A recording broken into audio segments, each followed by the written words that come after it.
Imagine your life is a stove with 4 burners. One burner represents your family, one represents your friends, the third is your health, and the fourth is your work. The 4-burner theory states a simple, brutal truth. In order to be successful, you have to cut off one of your burners. And in order to be really successful, you have to cut off 2. This idea might make you uncomfortable, goes against everything we're told about having it all and achieving perfect work-life balance. But what if that balance is a myth? What if the constant stress and feeling of being stretched too thin is because we trying to keep all 4 burners on high, when we were only ever designed to manage 2 or 3?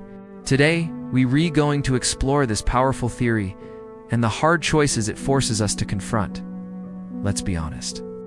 How many of you feel constantly pulled in a dozen different directions? You want to be a present and loving family member? You want to be a supportive and available friend? You want to be healthy to exercise, eat right, and get enough sleep?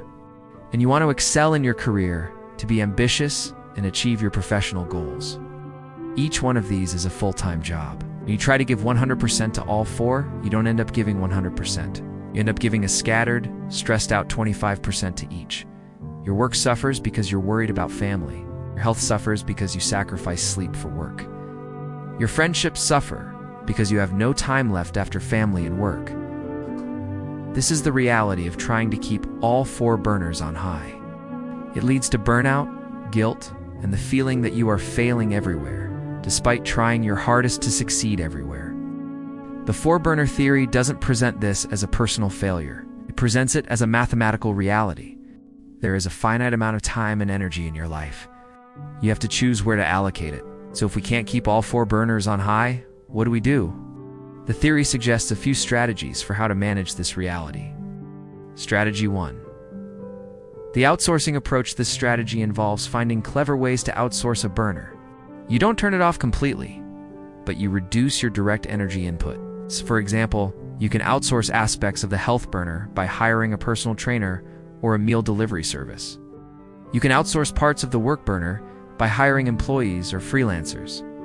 This approach is often favored by entrepreneurs and executives. It allows you to keep all 4 burners on, but it requires significant financial resources. It doesn't eliminate the trade-off, it just uses money to manage it. Strategy 2. The seasonal approach, life in seasons. This is one of the most popular and practical approaches. Instead of viewing your life as one continuous sprint, you view it in seasons. In one season of your life, you might turn the work and health burners on high while letting the friends burners simmer on low. This is common in your 20s and 30s when building a career. Then, in a later season, you might turn down the work burner to focus more on family and friends.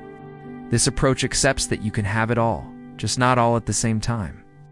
You make conscious choices to prioritize different burners during different phases of your life.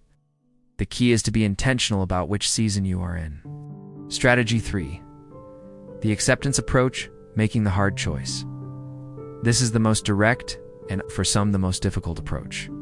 It involves consciously choosing to turn 1 or 2 burners off, permanently or for a very long time. You accept the trade-off. For example, an Olympic athlete might decide to turn off the friends and family burners almost completely to go all in on health and work their sport. A person who decides to prioritize a simple, low-stress life might turn down the work burner significantly to maximize time for family, friends, and health.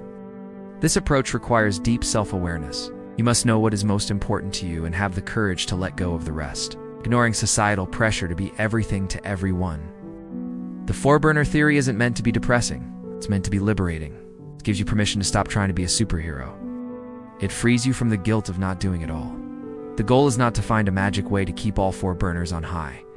The goal is to consciously and deliberately choose which burners you will focus on and in which season of your life. So I want you to take a moment and look at your own stove. Which burners are currently on high? Which ones are on low? And most importantly, is that alignment a conscious choice, or is it happening by default? Your life is your stove. You decide where the gas goes.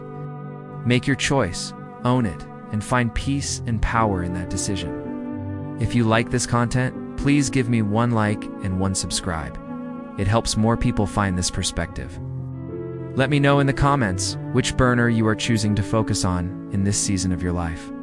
Thanks for watching.